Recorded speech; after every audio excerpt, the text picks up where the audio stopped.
मुझसे सवाल पूछा गया कि क्या हम अश्विनी वैष्णव का इस्तीफा मांगते हैं। बिल्कुल बिना संशय के, बिना पलक झपकाए अश्विनी वैष्णव जैसे व्यक्ति को रेल मंत्री के पद पर बने रहने की कोई भी नैतिक जिम्मेदारी नहीं है, कोई नैतिकता नहीं है।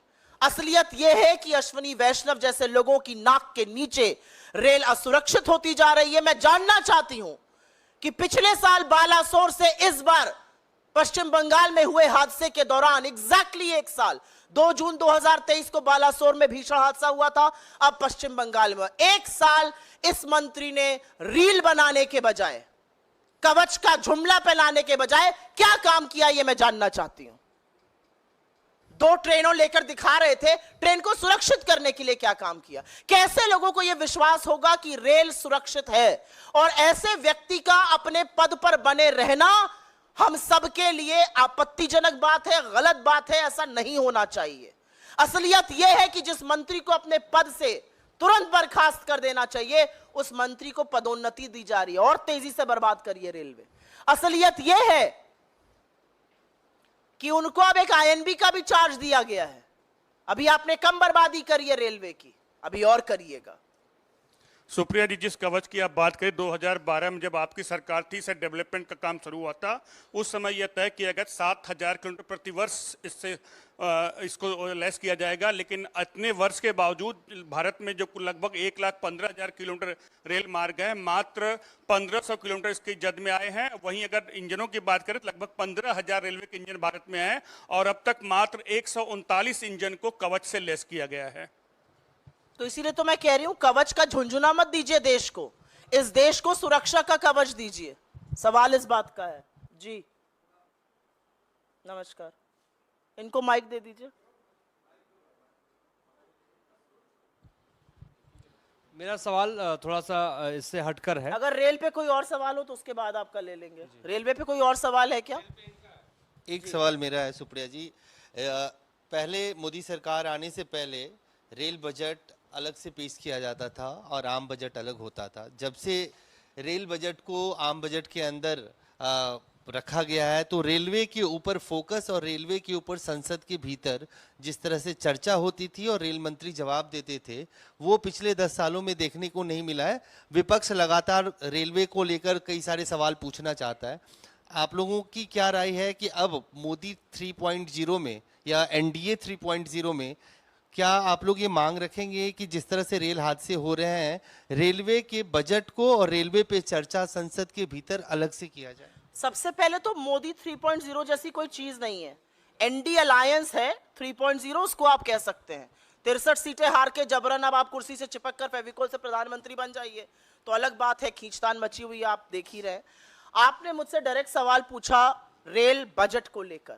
मेरा अपना मानना है, सरकार का हर काम, सरकार का हर निर्णय, सरकार का हर फैसला उसकी प्राथमिकता को दिखाता है।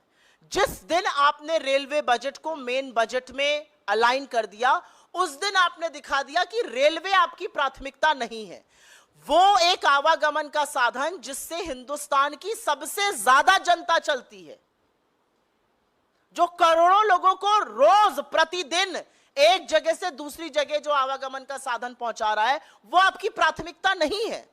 और तभी आपने उस बजट को मर्ज किया। मर्ज करने के बाद जवाबदेही खत्म हो गई। मुझे याद है इस सरकार के बनने से पहले रेल मंत्रालय बड़ा कविटेड मंत्रालय होता था, घटक दल उसकी बड़ी मांग करते थे और जब हमने सरकारें चलाई तो बड़ा दबाव रहता था कि यह मंत्रालय हमें चाहिए। आज ऐसा क्यों नहीं है? क्योंकि सरकार की प्राथमिकता नहीं है। आज रेल मंत्री आईटी और इलेक्ट्रॉनिक के भी मंत्री बने हुए हैं, आईएनबी के भी बने हुए हैं, महाराष्ट्र के प्रभारी भी बने हुए हैं। तो भैया वो रेलवे कब देखेंगे? तो ये सरकार की प्राथमिकता, ये सरकार की रेल के प्रति जवाबदेही, ये लोगों की सुरक्षा, लोगों के आवागमन के साधन की प्राथमिकता सरकार की दिखाता है। सुप्रिया जी, मेरा सवाल है कि एनडीए की सरकार बनी है, लोकसभा का विशेष सत्र शुरू होने वाला है, स्पीकर को लेके लगातार बैठकें एनडीए की चल रही हैं, तो क्या कांग्रेस पार्टी डिप्टी स्पीकर पद की मांग कर रहा है? ये कांग्रेस पार्टी की जो डिसीजन मेकिंग बॉडी है, कांग्रेस पार्लियामेंट्री पार्टी, हमारी नेता वहां पर श्रीमती सोनिया गांधी जी, हमारे अध्यक्ष खरगे जी और हमारे बाकी वरिष्ठ सहयोगी डिसाइड करेंगे। जैसे ही डिसाइड करेंगे आपको सूचित किया जाएगा। नहीं सुप्रिया जी, उसमें सवाल ये भी है कि स्पीकर या डिप्टी स्पीकर, कि डिप्टी स्पीकर अभी तक चल रहा है कि एनडीए दोनों पद अपने पास रखेगा। क्या डिप्टी स्पीकर पद पे बात बन जाती है तो आप लोग मान जाएंगे, या स्पीकर पद के लिए अपना कैंडिडेट? देखिए, मैं आपको एक बात बता देती हूँ।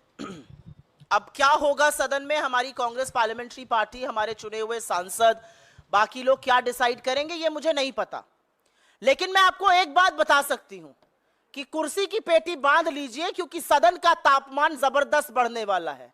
अब सदन उस जबरन, उस तानाशाही से नहीं चला पाएंगे जो पहले चलाते थे। कोई फर्क नहीं पड़ता स्पीकर कौन बने और डिप्टी स्पीकर कौन बने। राहुल गांधी के 14 मिनट के वक्तव्य में 11 मिनट आपको स्पीकर अब नहीं दिखेंगे, यह मैं आपको कह सकती हूं, और यह लोकतंत्र की ताकत है। यह जनता ने मैसेज दिया है कि अगर राहुल गांधी जी 14 मिनट मणिपुर पर बोलेंगे तो 11 मिनट ओम बिरला की शक्ल हम नहीं देखेंगे, हम राहुल गांधी को देखेंगे। तो यह होने वाला है। सदन में जिस सदन में राहुल जी को नहीं संभाल पा रहे थे, वहां पर अब प्रियंका जी आने वाली हैं। इंडिया गठबंधन के बड़े बड़े प्रबल नेता, प्रखर वक्ता सब आने वाले हैं। क्या होगा बेचारों का? तो मुझे तो उनको अपनी अग्रिम सिंपैथी, अपनी अग्रिम कंडोलेंसेस बीजेपी को मैं देना चाहती हूं। अब सदन उस गुंडई से और उस तानाशाही से नहीं चल पाएगा।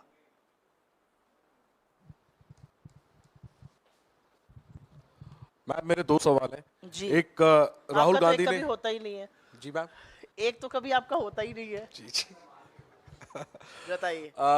तो राहुल गांधी ने चुनाव नतीजों के बाद पहला इंटरव्यू फाइनेंशियल टाइम्स को दिया है और उसमें उन्होंने ये बड़ा बयान दिया कि मोदी सरकार को टिकने के लिए संघर्ष करना पड़ेगा। ये भी दावा किया कि बीजेपी के कैंप के कुछ नेता उनके संपर्क में हैं। इसको लेकर के मैं चाहूंगा कि और थोड़ा विस्तार से आप बताएं कि टिकने के लिए संघर्ष करने वाली बात और बीजेपी कैंप के नेताओं के संपर्क में रहने वाली बात का आधार क्या है, पहला। और दूसरा, आम आदमी पार्टी की राज्यसभा सांसद स्वाति मालीवाल ने आपके नेता राहुल गांधी समेत तमाम इंडिया अलायंस के बड़े नेताओं को पत्र लिखा है और उनके साथ जो कथित पिटाई हुई सीएम आवास पर, उस मामले में मिलने का समय मांगा है। क्या आपके नेता स्वाति मालीवाल से मिलेंगे? मैं पहले सवाल का जवाब दूंगी, उसको प्रखरता से दूंगी, और उसके बाद आपके दूसरे सवाल पर आऊंगी। प्रत्यक्षम किम प्रमाणम, राहुल जी ने जो बात कही है ये तो दिख रहा है आपको। 63 सीट नरेंद्र मोदी की कम हो गई, बैसाखियों पर टिके हुए हैं, बैसाखियां बवाल मचा रही हैं।